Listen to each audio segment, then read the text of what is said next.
It was November 14th, 2023. The first time I saw her after she died, she was not standing in my apartment. She was not staring through a window. She was not waiting at the foot of my bed. She was climbing. And what she was climbing out of should have been impossible. But before I tell you about that, you need to understand what happened deep in the Appalachian Mountains. Because none of this started with a ghost, it started with me. And what I did to the woman I claimed I loved. If you are listening to this, lock your doors, turn off the lights, and stay with me until the end. Because after everything that happened, I don't think some things stay buried in the Appalachian Mountains. And I don't think the dead always forgive. My name is David Mercer. I am 36 years old. Emily and I had been together for 4 years. She loved the mountains, loved everything about them, the fog, the rivers, the endless ridges stretching across the horizon. If there was a trail somewhere in Appalachia, she wanted to hike it. I hated camping. I hated sleeping on cold ground. I hated walking up damp and sore. But I loved her. At least I thought I did. The trip that killed her started on November 2nd. The weather forecast predicted light clouds and temperatures around 40 degrees. Nothing unusual. We parked at the trailhead near sunset and hiked toward Mitchell Knob. The ridge overlooked a steep gorge that dropped nearly 300 feet into a dense forest of hemlock and pine. Beautiful place but deadly, especially after dark. By 6:30, fog began rolling through the valley. Emily wanted to gather firewood before visibility got worse. I stayed behind to pitch the tent. The last thing she said before walking away was, "Don't burn all the good marshmallows before I get back." 20 minutes later, I heard her scream. Not a startled scream, not a surprise. Pain, pure pain. The kind of sound that instantly tells you something has gone terribly wrong.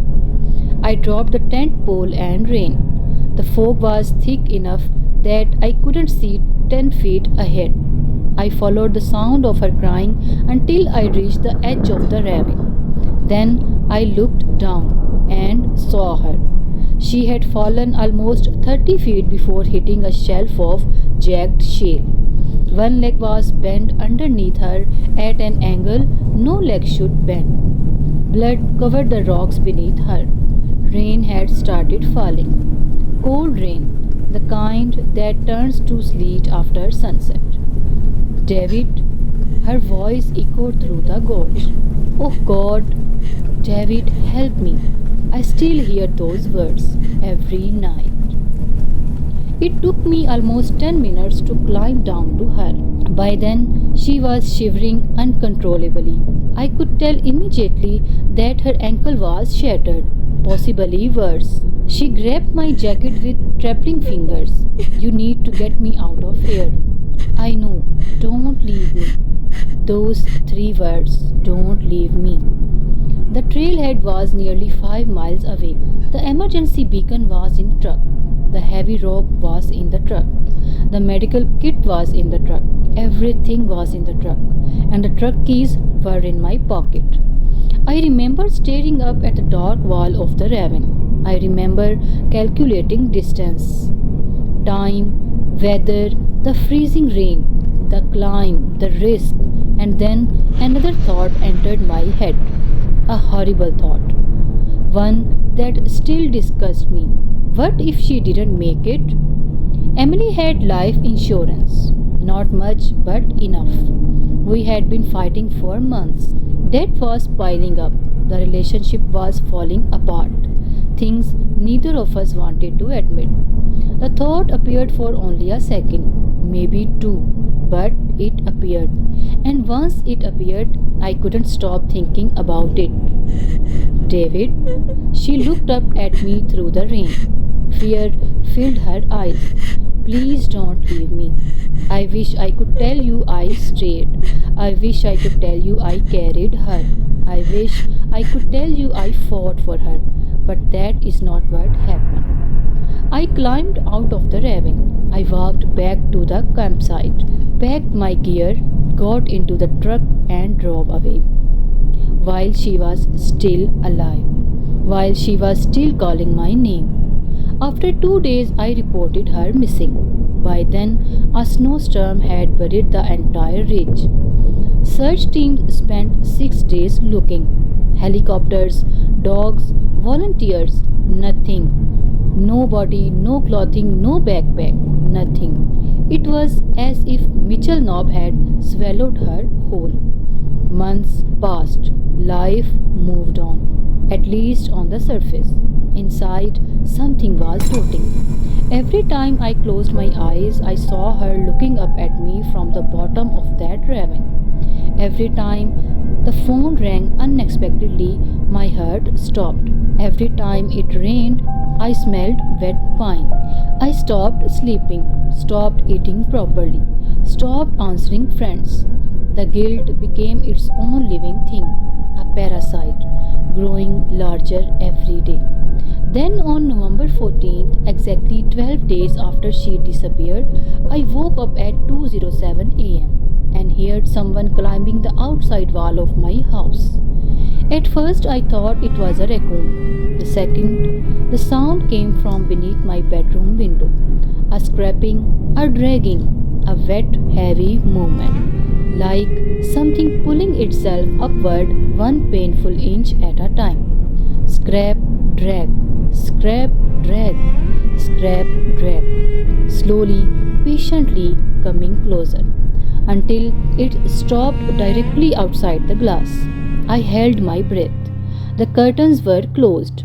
Something stood on the other side. I could feel it. The same way you can feel someone watching you from a dark room. Then a single wet handprint appeared through the curtain fabric, pressed against the window from outside. 5 fingers covered in mud and blood.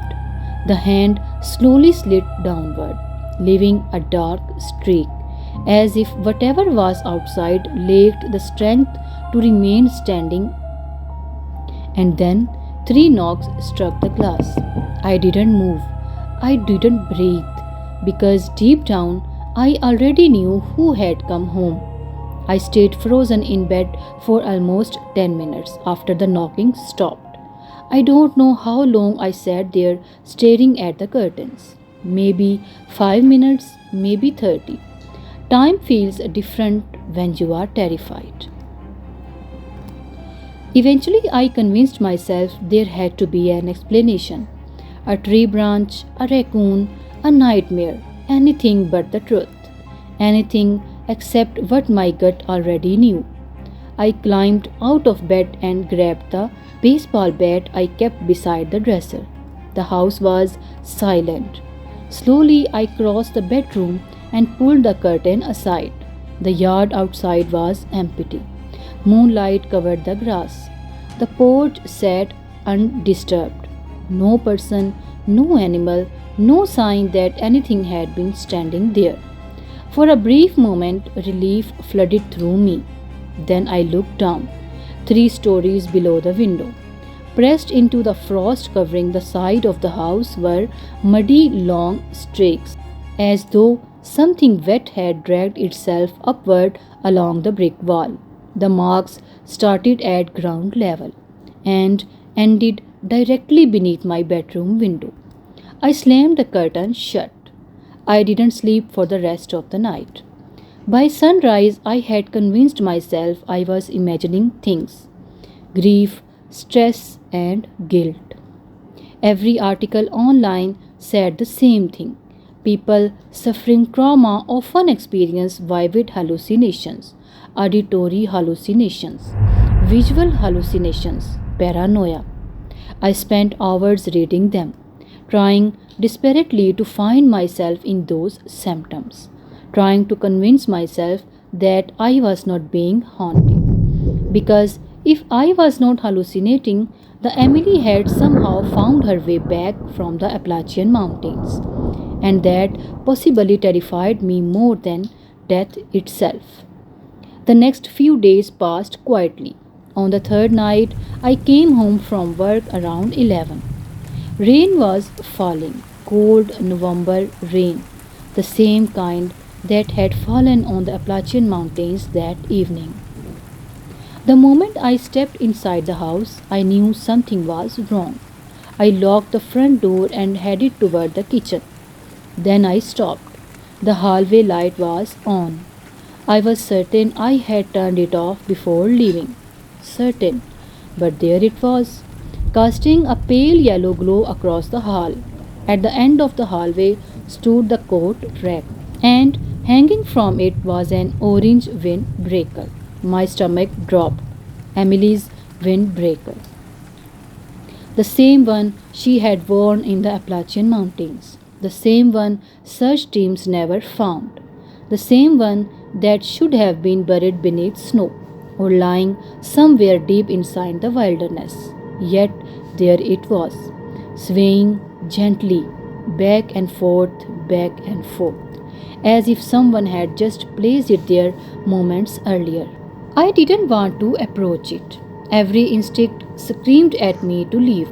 But fear has a strange relationship with curiosity.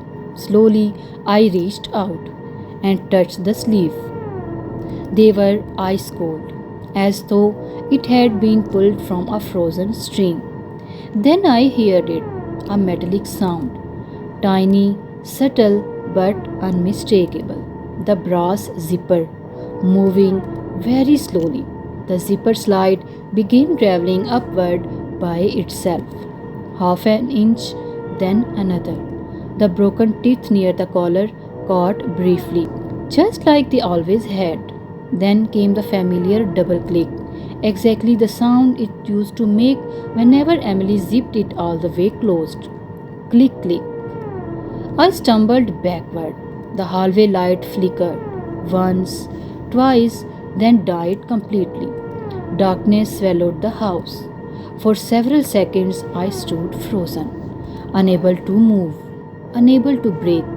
Then lightning flashed outside, and for one split second, the hallway lit up. The coat rack was empty. The jacket was gone, but someone was standing where it had been.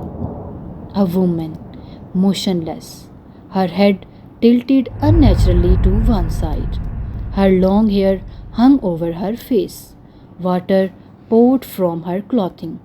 Mud dripped from her hands, and one leg bent backward beneath her body at a sickening angle, exactly the way it had looked at the bottom of the ravine. The lightning vanished. Darkness returned, and she was gone. I don't remember reaching the kitchen. One moment I was in the hallway, the next I was leaning against the sink, gasping for air. The lights eventually came back. The hallway was empty. No woman, no jacket, nothing except muddy footprints. A single trail leading deeper into the house, toward my bedroom. Every footprint was soaked, dark mountain mud, the same black shale clay found throughout the Appalachian Mountains. I followed them because I needed proof, needed something real, something physical, something that would tell me I was not losing my mind. The footprints led directly into my bedroom, then stopped, as though whoever made them had simply vanished into the thin air. For a moment, everything was silent.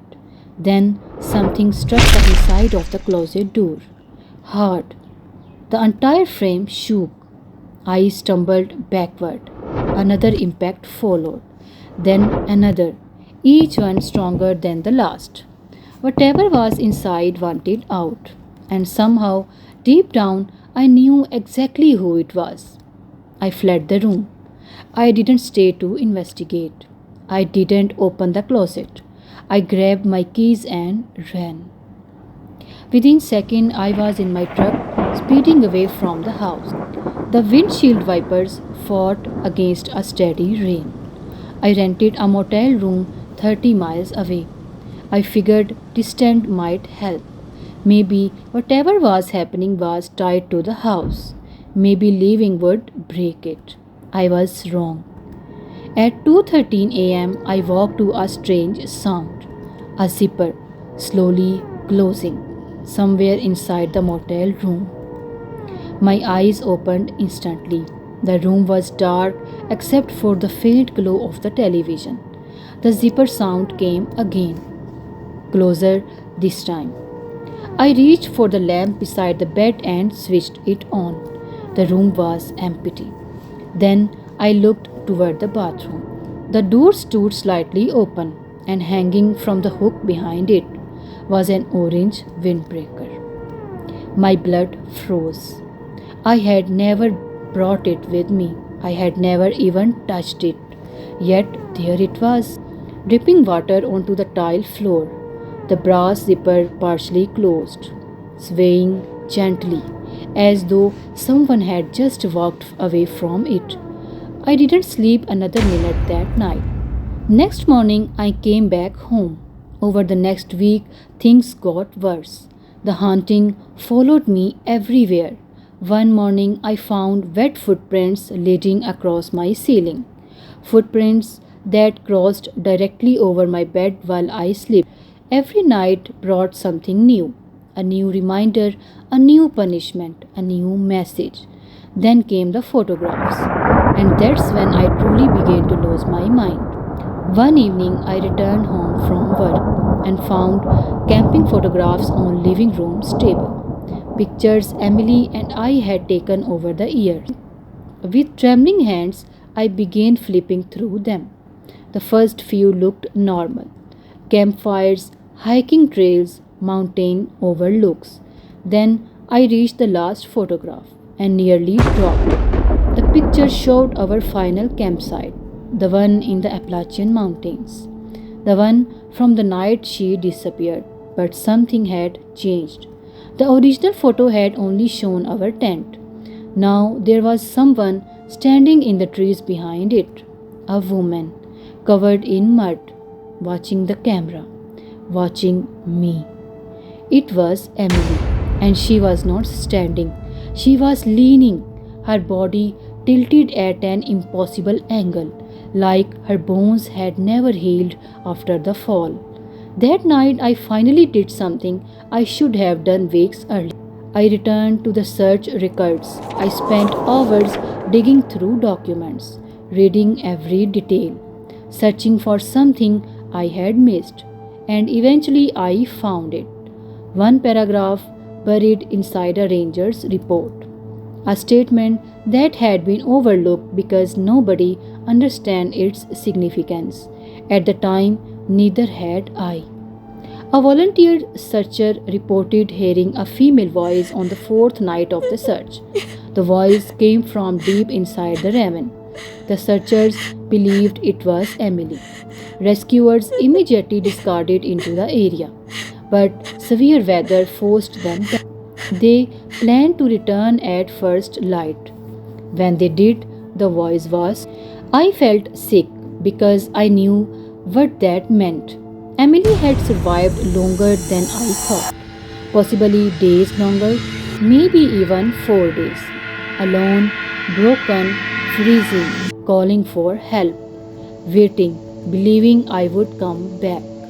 That realization destroyed whatever remained of my sanity, because if she survived that long, then she knew exactly what I had done. She knew I abandoned her. She knew I never came back. She knew I chose myself. That night, the dreams started. Only they didn't feel like dreams. Every night, I found myself standing at the edge of the ravine in the Appalachian Mountains. Snow falling around me. Far below, Emily called my name, begging and pleading. And every night I climbed down to reach her, but each time I got closer, I see her standing at the top of the ravine, watching and laughing. Her orange windbreaker zipped all the way to her throat.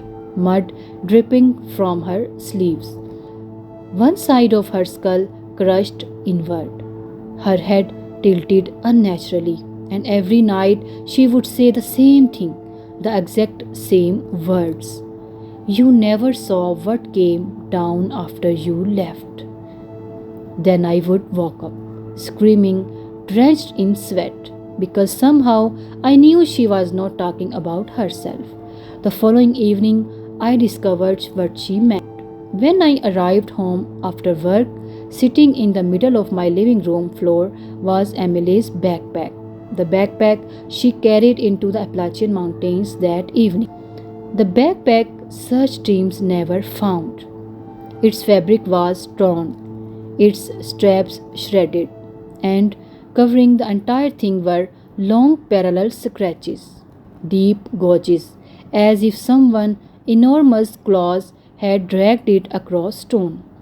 Tucked beneath one of the straps was a folded piece of paper, a piece of paper stained with dried blood, and written across it in Emily's handwriting were 5 words. I was not alone down there. The blood on the paper looked old, brown and dried, as if it had been written weeks ago in the ravine, while she was still alive, waiting for help that never came, waiting for me. I unfolded the rest of the paper because there was a lot of writing on the back. The words looked rushed, shaky, as though her hands had been trembling from cold. The first line made my stomach drop. David never came back. The second line was worse. Something keeps watching me from the trees. I sank into a chair and continued reading. The words became harder to read as they continued. Sentences trailed off. Lines overlapped each other, but the message remained clear. After I left, she survived for much longer than I ever imagined. She wrote that the storm became violently shortly after dark. The temperature dropped below freezing. Sleet turned to snow. She tried screaming, tried climbing, tried crawling. Nothing worked. Her ankle was shattered. Several ribs were broken. Every movement caused unbearable pain. So she waited. The first time she saw it was some time after midnight. At first, she thought it was a deer standing above the ravine. She could hear movements near the edge, branches snapping, leaves crunching, something pecking back and forth, watching her. Then it began climbing down, not like an animal, like a person. Except no person moved the way this thing moved. According to the note, its arms were too long, its joints bent wrong. Its body seemed to fold around rocks instead of climbing over them, and it never stopped watching her. Even while descending, it was smiling and watching. The creature never approached fully. It remained near the edge of the darkness, near the trees, near the places where moonlight couldn't reach, watching, waiting, and studying her. Every few hours it would move, changing positions, circling, getting closer, then retreating again, like a predator testing wounded prey. The final pages were the hardest to read. Broken, disparate. Several words were smeared beyond recognition. Others were interrupted by a streak of blood. One sentence remained perfectly clear, a sentence that still haunts me. It knows my name. I looked up from the paper and noticed something. Night had fallen, but the city lights outside should have illuminated the apartment. Instead, every window was completely black. Slowly, I stood and approached the nearest window. The glass reflected the apartment behind me, the couch, the table, the hallway.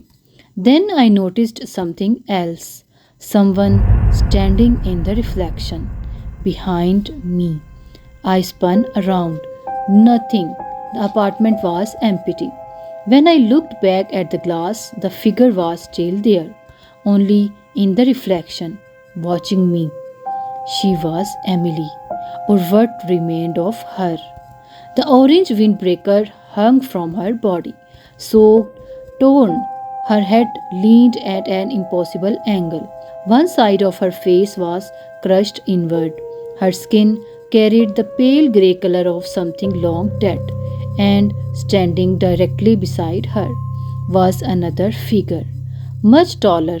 At first, I couldn't understand what I was seeing.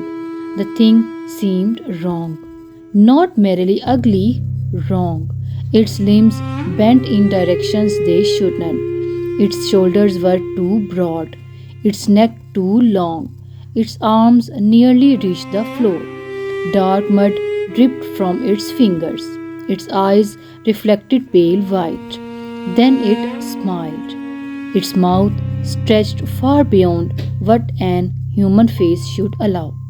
Too wide, too many teeth. Then a wet hand brushed my shoulder. I screamed. Something laughed. Not loudly, not aggressively, softly, like someone enjoying a private joke. The sound came from directly beside my ear. Then another voice whispered from somewhere deeper inside the darkness. Emily's voice, broken, weak, terrified, the same way it must have sounded in the ravine. David, you left me there with it. Something slammed into the hallway wall. The entire apartment shook. A second impact followed. A pale light suddenly appeared inside the hallway mirror. I turned toward it, and what I saw there remains the worst thing I have ever witnessed. The mirror no longer showed my apartment, it showed the ravine, the Appalachian Mountains, snow falling through darkness, and at the bottom of the ravine, Emily. She was alive, crawling through snow, dragging her broken leg behind her, leaving a trail of blood, trying desperately to escape and survive. Then something emerged from the trees. The tall figure, the thing with the white eyes, the impossible smile.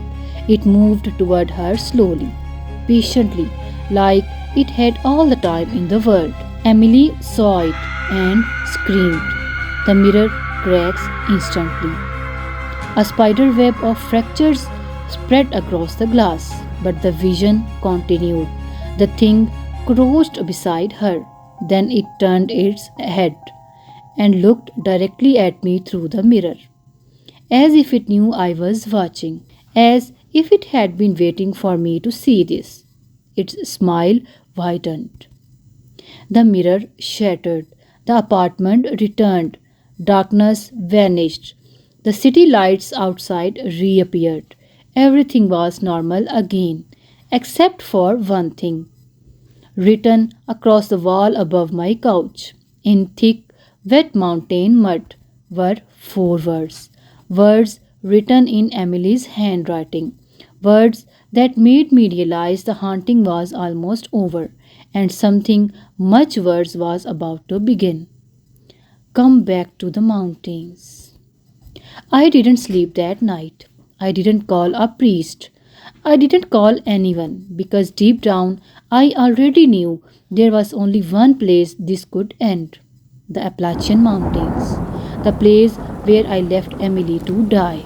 The place where something else found her first. 3 days later, I packed a bag, got into my truck, and began the drive east, back toward the Appalachian Mountains. I arrived shortly before sunset. The trailhead looked exactly the same. The parking area, the information board, the narrow trail disappearing into the forest. Nothing had changed except me. I stood there for almost 10 minutes, unable to move because every instinct told me to leave, to get back in the truck, to drive away, to spend the rest of my life running. But the mountains had already proven something. You can't outrun guilt, and you can't outrun the dead. So I started walking. By the time I reached the edge, the fog had become thick enough to swallow the trail behind me. I could barely see 20 feet ahead, but somehow I never lost my way. Because every time the path forked, I found muddy footprints waiting, one set barefoot, leading deeper into the mountain, leading me toward the ravine.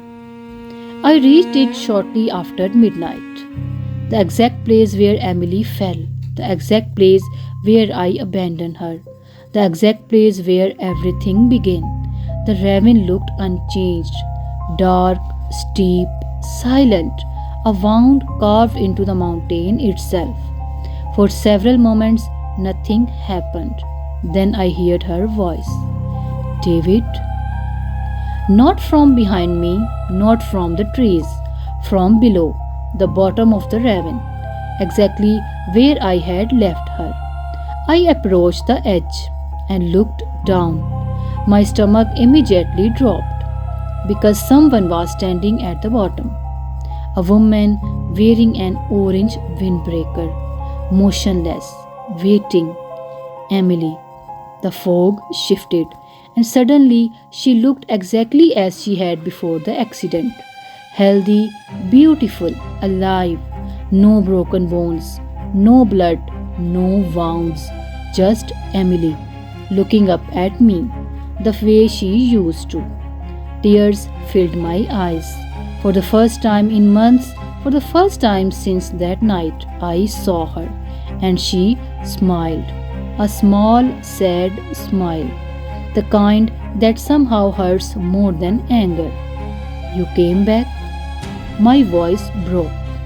I am sorry. The words sounded pathetic, tiny, worthless compared to what I had done. I'm so sorry. She continued staring at me, then slowly pointed toward the darkness behind her, toward the trees, toward something hidden inside the ravine. And that's when I heard movement. Something was approaching, the same thing that had watched her, the same thing I had seen in the mirror. The forest suddenly grew colder. The fog thickened. The darkness deepened. And then it stepped into view. The creature was enormous, much larger than I had imagined, at least 8 feet tall. Its body resembled a man stretched into the wrong shape. Long arms, long legs, joints that bent unnaturally. Its skin looked grey and cracked like weathered stone. And those eyes, those terrible white eyes, they never blinked, not once. The thing approached Emily, then stopped beside her.